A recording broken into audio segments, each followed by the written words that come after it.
How to allow or don't allow weather permissions on the Samsung Galaxy S25, S25 Plus to the S25 Ultra. First, tap on the home button to return back to the home screen. Now from the home screen, swipe down at the top to open up Quick Settings. In here, tap on the settings icon. Next, we then scroll down. And from here, tap on security and privacy. After that, scroll down to the bottom and tap on more privacy settings. In here, tap on permission manager. Then we scroll down and tap on additional permissions. Then tap on weather.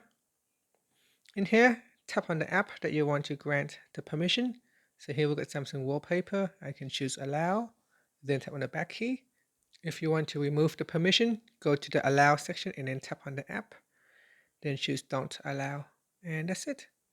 So this is the weather access for the app. Finally, tap on the back key or tap on the home button to return back to the home screen. Thank you for watching this video.